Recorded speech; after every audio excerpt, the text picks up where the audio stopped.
As a member of Congress, I introduced a resolution that called for the protection of Hindus and religious minorities in Bangladesh.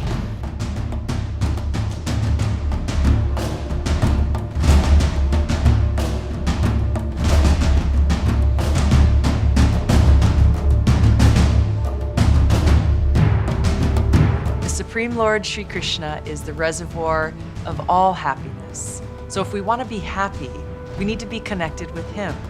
And He gives us so many ways to do this.